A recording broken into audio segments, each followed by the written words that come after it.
అందరికీ good morning. అందరికీ శుభోదయం. సో, ఈరోజు మదనపల్లికి సంబంధించి స్టాక్ ఎంత మాత్రం వచ్చింది, ఏమి ఏంటని మీకు వీడియోలో తెలియజేస్తాను చూడండి.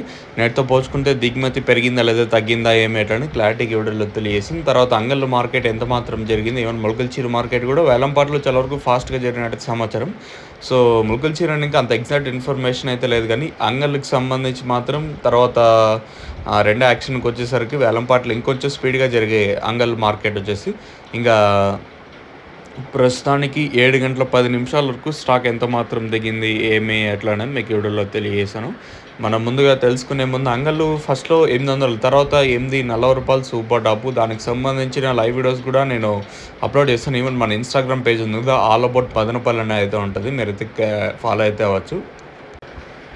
ఇంకా స్టాక్ విషయం మాట్లాడుకుంటే మనం ముందుగా ఫస్ట్ యాక్షన్ మండి లైన్లో మాట్లాడుకుంటే, ఈ లైన్లో దిగుమతి దాదాపుగా 10-15% మేర దిగుమతి పెరిగింది ఈ లైన్లో వచ్చేసి, అంటే ఫస్ట్ యాక్షన్ మండి లైన్లో. ఇంకా అలాగే ఈ పక్క ఏదైతే టీవీఎస్ మండి లైన్లో మాట్లాడుకుంటే రెండో యాక్షన్ ఉంది కదా, రెండో యాక్షన్ మండి లైన్లో మాట్లాడుకుంటే ఈ లైన్లో కూడా దిగుమతి దాదాపుగా ఒక 10% మేర దిగుమతి అయితే పెరిగింది. ఓవరాల్గా మార్కెట్ మొత్తం మాట్లాడుకుంటే రెండుతో పోల్చుకుంటే కొంచెం భారీగానే దిగుమతి అయితే వచ్చినట్టు సమాచారం.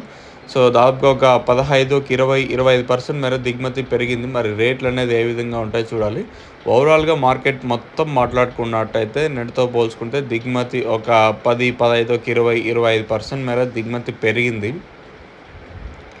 మరి రేట్లు అనేది ఏ విధంగా ఉంటాయో చూడాల్సి ఉంటుంది. ఓవరాల్గా మార్కెట్ మొత్తం మాట్లాడుకుంటే నిర్ణయం దిగుమతి అంగళ్ళ మార్కెట్ సేమ్ టు సేమ్ నెట్లాగా వచ్చినా ఈరోజు మదనపల్లి అయితే దిగుమతి పెరిగింది. మరి మార్కెట్ ఏమన్నా డౌన్ ఉండే ఛాన్స్ ఉంటుందా లేదా నెట్లాగే మార్కెట్ ఉంటుంది చూడాలి. నిన్నైతే 440 ఈవెన్ లాస్ట్ యాక్షన్ వరకు కూడా మనకి 440 వరకు కూడా మార్కెట్ అయితే జరిగింది లాస్ట్ వరకు కూడా. ఇంకా ప్రస్తుతానికి మాత్రం మదనపల్లికి సంబంధించి దిగుమతి పెరిగింది. మరి రేట్లు అనేది ఏ విధంగా ఉంటాయో చూడాలి. ఇంకా మీకు ఎవరికైనా తక్షణ కానివ్వండి, అలాగే లోలో కానీ మీరు బుకింగ్ చేసుకోవాలంటే మాత్రం స్క్రీన్ మీద కనిపించే నెంబర్లు కాంటాక్ట్ చేసి మీరు బుక్ చేసుకోవచ్చు. ఆ నెంబర్లు ఎప్పుడు మీకు అవైలబుల్గా